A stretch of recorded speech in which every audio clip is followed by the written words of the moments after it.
Chapter 21, Henry VIII and the Breach with Rome, 1509–1536, by Charles Oman. The young king who succeeded to the cautious and politic Henry VII was perhaps the most remarkable man who ever sat upon the English throne. He guided England through the epoch of change and unrest, which lay between the Middle Ages and modern history, and his guidance was of such a peculiar and personal stamp that he left an indelible mark on the land for many succeeding generations. All Europe was transformed during his time, and that the transformation in England differed from that on the continent in almost every respect was due to his own strange combination of qualities. Henry's character was a very complex one, mingling qualities good and bad in strange confusion. In many things he showed the traits of his grandfather Edward IV, his selfishness, his love of display, his sensuality, his outbursts of ruthless cruelty. But Edward had been nothing more than a soldier and a man of pleasure. He had no love of work, no power to read the character of others. Henry VIII was a student, a statesman, a deep plotter, a keen observer of other men. He chose his servants, or rather his tools, with a clear-headed sagacity which no king ever surpassed, and he could break them or fling them away when they became useless, with a coolness that was all his own.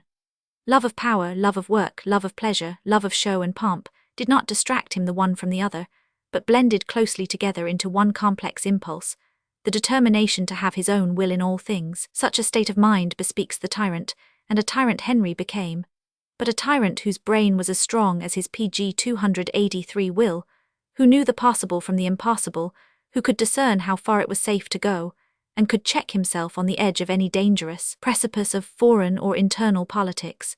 He kept, as it were, a finger on the nation's pulse, and could restrain himself for a space if ever it began to beat too excitably. He did his best to court popularity with the English by an affable bearing and a regard for their prejudices. He strove to make them look on him as the nation's representative, and to flatter them into believing that his resolves were really in accordance with their own will and interests. He represented to them not only law and order, but national feeling and national pride.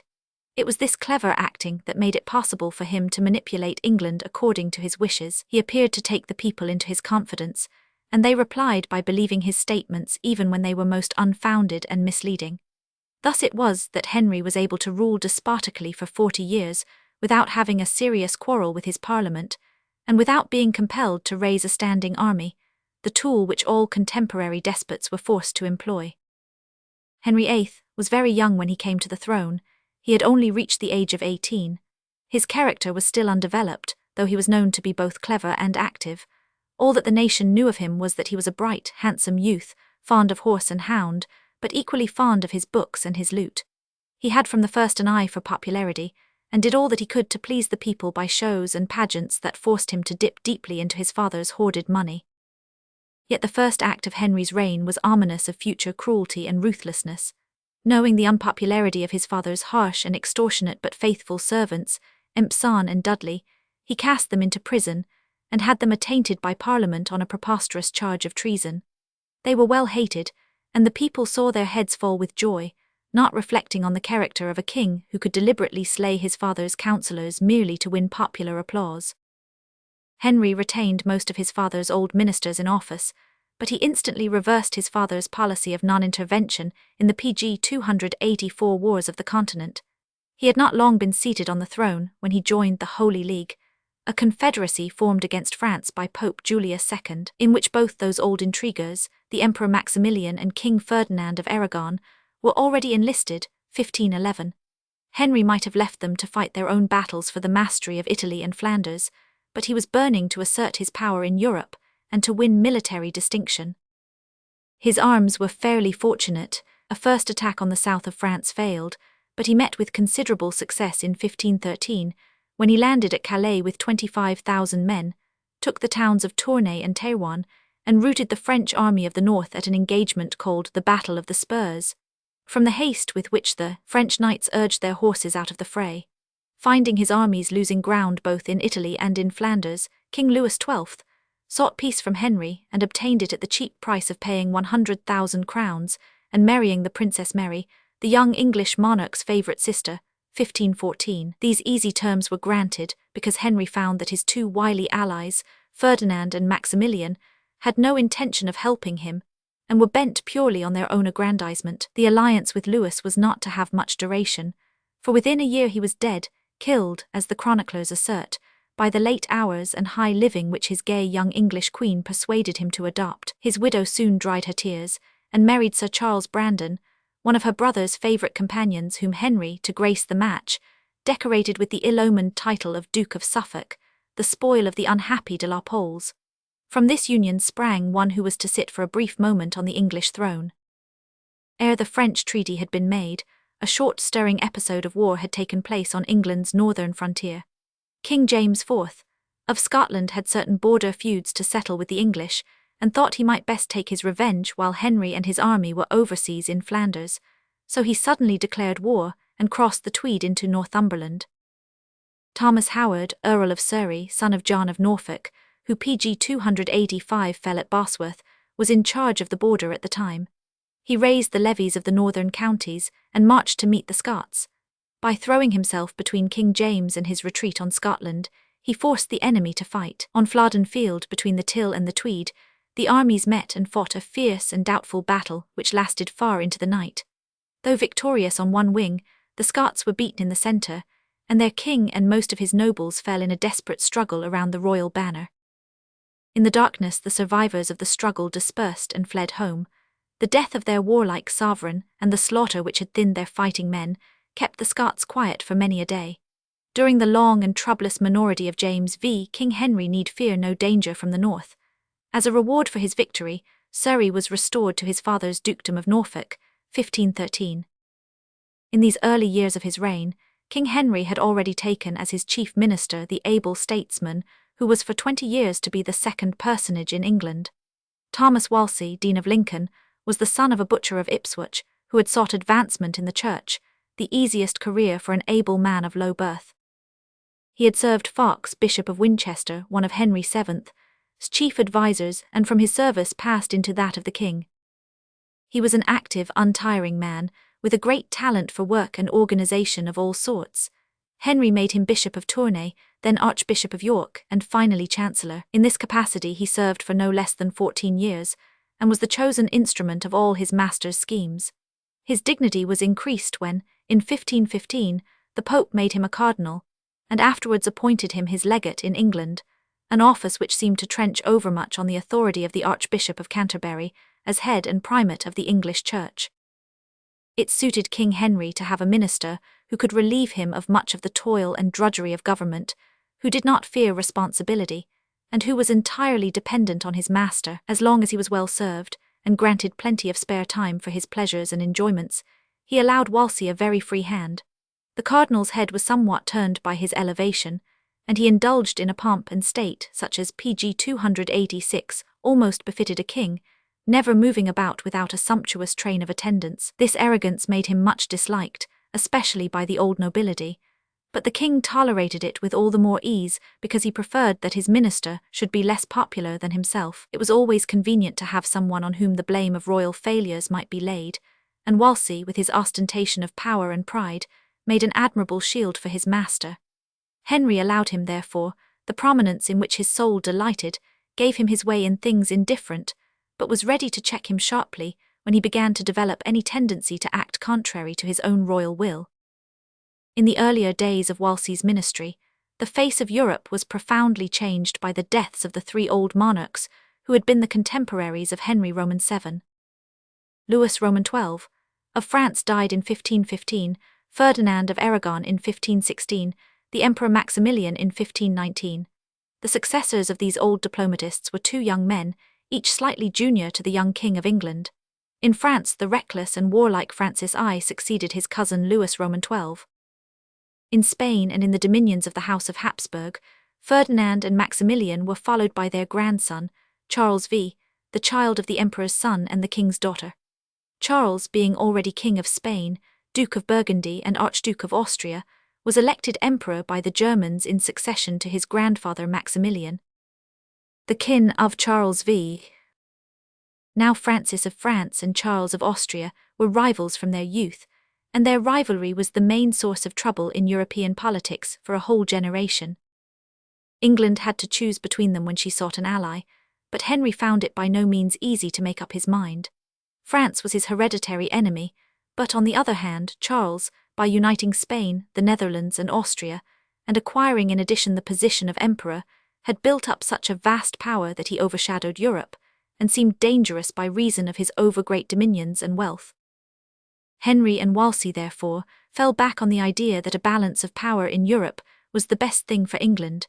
It would be a misfortune if either Francis I or Charles V should grow so powerful as to dominate the whole continent.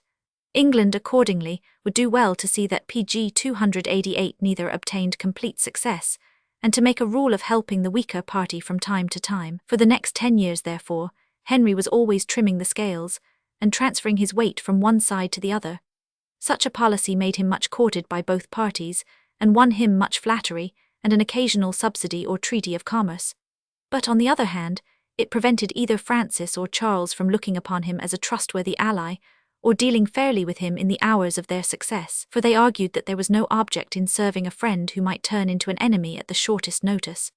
Thus Henry and Wolsey, with all their astuteness, got no profit for England or for themselves, for they were never trusted, and promises made to them in the hour when their help was needed were never fulfilled when their aid was no longer necessary. There was something false, insincere, and degrading in this trimming policy. It is disgusting to read how Henry greeted his neighbour Francis in 1520 at the celebrated Field of the Cloth of Gold, near Calais, with all manner of pomp and pageantry, and profuse protestations of brotherly love, and then within a month had met Charles at Gravelines, and concluded a secret treaty of alliance with him against the friend whose kiss was yet upon his cheek. From all the negotiations and fighting which accompanied the changes of English policy, only one definite result was reached. England was beginning to grow poorer and more discontented. The hoarded treasure of Henry VII had long been exhausted, and the taxation which his son was compelled to levy was growing more and more heavy. Henry had fallen into the evil habit of dispensing with parliamentary grants, fro to 1523, and again in 1527, and he never summoned the two houses to assemble. The money which he ought to have asked from them, he raised by the illegal devices of benevolences and forced loans.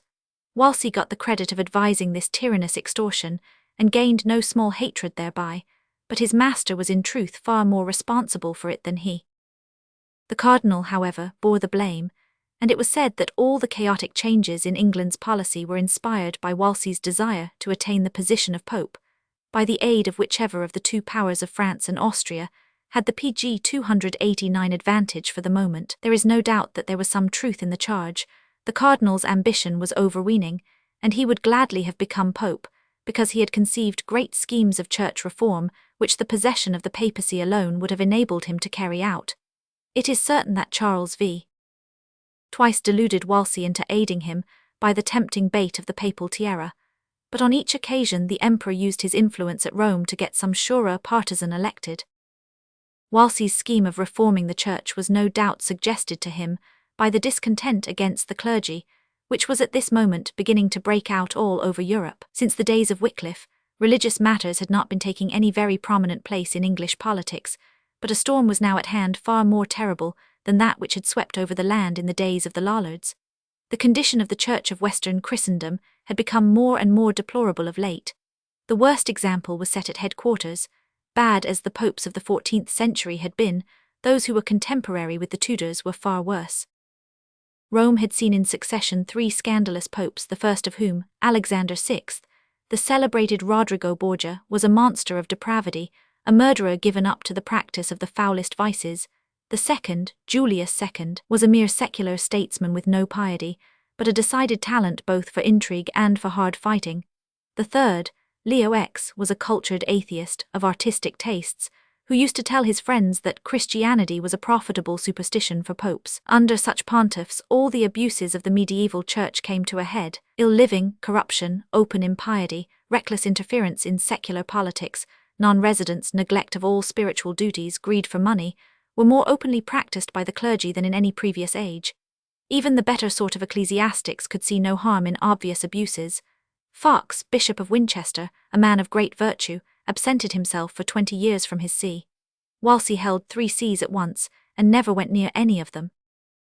The lamentable state of the church would have provoked murmuring in any age, but in the 16th century it led to open rebellion in all those countries of Europe, which still retained pg 290 some regard for religion and morals. The revival of arts and letters, which men call the Renaissance, was now at its height, and Europe was for the first time full of educated laymen who could criticize the church from outside and compare its teaching with its practice. The multiplication of books, owing to the discovery of printing, had placed the means of knowledge in every man's hands, and the revived study of Hebrew and Greek was setting the learned to read the scriptures in their original tongues. All the elements of a violent outbreak against the papacy, its superstitions and its enormities, were ready to combine. In 1517, a German friar, Martin Luther, had first given voice to the universal discontent by opposing the immoral practice of selling indulgences, or papal letters remitting penances for sins in return for money. He had followed this up by preaching against many other papal abuses, and when Leo X replied by excommunicating him, he began to attack the whole system of the medieval church, inveighing against the Pope's spiritual supremacy, the invocation of saints, the celibacy of the clergy, the adoption of the monastic life, and many other matters. He was supported by his prince Frederick, Elector of Saxony, and a great part of Germany at once declared in his favour, 1517-21. England was not at first very much affected by the revolt of Germany against the papacy. The English church was far less corrupt than those of France or Italy, and though full of abuses, was not really unpopular with the nation. It still retained much of the old national spirit, and was not the mere slave of the Pope. Neither king nor people showed any signs of following the lead of the Germans. Henry wrote a book to prove Luther's views heretical, and received in return from Leo X the title of Defender of the Faith, which English sovereigns still display on their coinage. Wolsey devoted himself to practical reforms, leaving doctrine alone.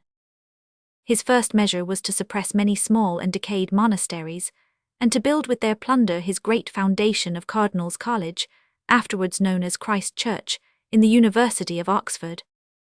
It was not till about 1527 that England began to be drawn into the struggle which was convulsing all continental Europe, pg 291, and then the cause of quarrel came from the king's private affairs, and not from any doctrinal dispute. It will be remembered that Henry had been affianced by his father to Catherine of Aragon, the widow of his brother, Arthur, Prince of Wales. Marriage with a deceased brother's wife being illegal, a papal dispensation had been procured to remove the bar, and Henry had married Catherine on his accession, so that he could not plead compulsion on the part of his father. The marriage was not a wise one, for the Queen, though a very gentle and virtuous woman, was 6 years older than her husband, had no personal attractions, and was delicate in health. All the children whom she bore to Henry died in infancy, except one, the Princess Mary. By 1527, Catherine was a confirmed invalid, and showed all the signs of premature old age, though she was only 42. Now Henry VIII was morbidly anxious for a son to succeed him. He was the only surviving male of the House of Tudor, and could not bear the thought of leaving the throne to a sickly girl. It was obvious that Catherine would bear him no more children, and regardless of the duty and respect that he owed to her, he began to think of obtaining a divorce and marrying a younger wife. His project took a definite shape when his eye was caught by the beautiful Anne Boleyn, a niece of the Duke of Norfolk, and one of the maids of honour. Becoming desperately enamoured of her, he resolved to press for a divorce at once. Wolsey, who saw that the kingdom needed a male heir, undertook to procure the Pope's consent to the repudiation of Catherine. But this task proved more difficult than he had expected. Popes were generally indulgent enough to kings who would pay handsomely for their heart's desire. But the reigning pontiff, Clement VII, was in an unhappy position. He was completely at the mercy of the Emperor Charles V, whose troops had lately taken and sacked Rome. Charles was resolved that his aunt Catherine should not be divorced, and Pope Clement was mortally afraid of offending him. Instead, therefore, of granting the demand of Henry VIII, he temporized and appointed 2 cardinals, Wolsey himself and Campeggio, the Italian Bishop of Salisbury, to investigate the question. Henry and Wolsey hoped to force on pg 292 a prompt decision, but Campeggio deliberately hung back, and the Pope finally recalled him, and summoned the king to send his case to be tried at Rome, 1528. Henry wrongly thought that this check was due to some bungling or reluctance on the part of Wolsey, not seeing that the Pope's fears of the Emperor were the real cause. He at once withdrew his support from the great minister, though Wolsey needed it more at this moment than ever before, for he was in great disfavour with the nation, both for his arrogance and for the heavy taxation which he had imposed on the land. He had actually demanded from Parliament the unprecedented tax of 4s in the pound on all men's lands and incomes, and though the House plucked up courage to resist this extortionate claim, had obtained as much as 2s in 1529, the Cardinal, fearing to meet another Parliament, had recourse to the old device of benevolences, on a larger scale than ever. This led to rioting and open resistance. Then the king, to the surprise of all men, suddenly declared that Wolsey's action was taken without his knowledge and consent, and dismissed him from the office of Chancellor, which he had held since 1515. His place as the king's chief counsellor fell to the Duke of Norfolk, the uncle of Anne Boleyn. The king immediately proceeded to treat the cardinal with great ingratitude. Wolsey's harsh deeds had always been wrought for his master's benefit rather than his own, but Henry chose to ignore this fact, and to win a cheap popularity by persecuting his old and faithful servant. Probably Anne Boleyn and her uncle Norfolk, exasperated by the delay in the king's divorce, stirred up Henry to the attack. The cardinal was impeached for having accepted the title of legate from Rome, without the king's formal leave, many years before. Henry had made no objection at the time, and it was pure hypocrisy to pretend indignation now. But Wolsey was declared to have incurred penalties under the Statute of Praemunire, which forbade dealings with Rome conducted without royal leave. He was condemned, deprived of all his enormous personal property, and sent away from court to live in his archbishopric of York. A year later Henry again commenced to molest him, and he was on his way to London to answer a preposterous charge of treason, PG 293, when he died at Leicester, as much of a broken heart as of any disease. He had been arrogant and harsh in his day of power, but had served his master so faithfully that nothing can excuse Henry's ingratitude. Unfortunately for England, he had taught the king the dangerous lesson that he could go very far in the direction of absolute and tyrannical government, and escape from the consequent unpopularity by throwing over his ministers. Henry used this knowledge to the full during the rest of his reign. Meanwhile, Wolsey's disgrace and the complete failure of the attempt to win a divorce from the Pope had been leading the king into new paths. He had taken to himself 2 new counsellors. In secular matters he gave his confidence to Thomas Cromwell, a clever, low-born adventurer, whom Wolsey had discovered and brought to court. In matters religious, he was beginning to listen to his chaplain, Thomas Cranmer, a man with a curious mixture of piety and weakness, one of the few Englishmen who had as yet been touched by the doctrines of the continental reformers. It was not, however, as a reformer that Cranmer commended himself to his master. Indeed, he kept his Lutheran opinions very secret. But he had suggested to the king a new method of dealing with the divorce question, which Henry considered not unpromising. It might be urged that marriage with a deceased brother's wife was so strictly and definitely forbidden in the Scriptures that the Pope had no authority to sanction it, and so the promissory bull of Julius Roman II might be scouted as so much waste paper. Henry eagerly swallowed the idea and sent round the question, stated as a moot point, to all the universities of Europe. About half of them answered as he wished that the marriage was illegal from the first. Armed with this authority, he resolved to go further. But first Henry was resolved to show the English clergy that he was determined to stand no opposition from them on this point. He opened a campaign against all manner of church abuses, with the object of winning for himself popularity with the nation, by the cheap expedient of a pretended zeal for purity and piety.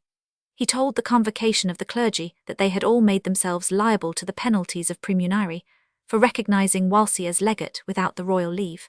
They only got pardon by voting the king the PG 294 large fine of £118,000. He also caused convocation to address him as supreme head, as far as the law of Christ will allow, of the English church and clergy, thus casting a slur on the Pope's universal authority. Convocation was also forced to submit to an Act of Parliament which swept away 2 ancient abuses: the right to claim benefit of clergy when accused of felony, and so to escape the king's justice, and the power of evading the statute of mortmain by receiving legacies under trust instead of in full proprietorship.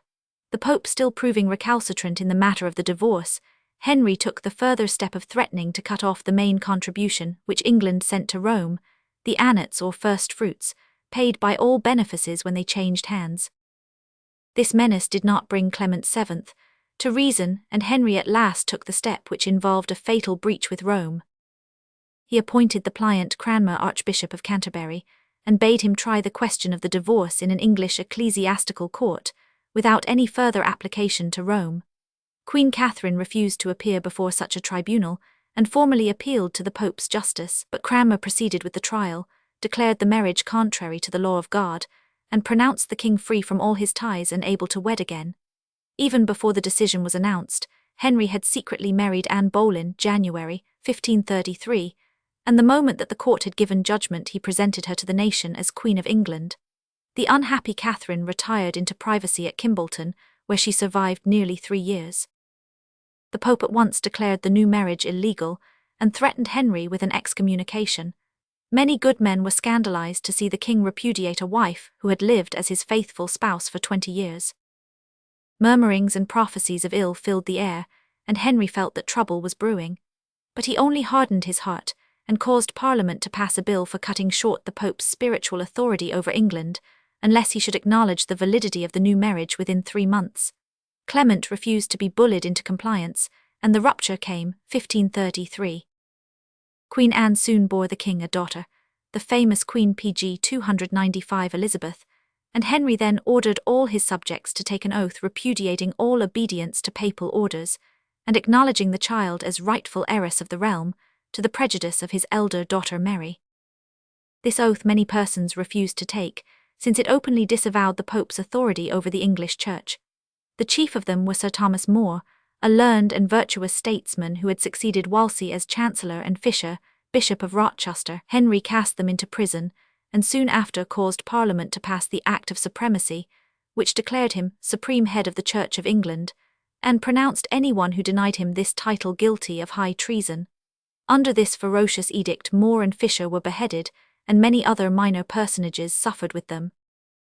Pope Paul III, who had just succeeded to Pope Clement's tiara, now caused a bull to be drawn up against his enemy, de 1535. He not only pronounced King Henry an excommunicated person, but declared him to be deposed from his throne. It was now war to the knife between the king and the papacy, and the rest of Henry's reign was to be taken up with the struggle. During the 12 years that he had still to live, he spent all his energies in severing every link that still bound England to Rome.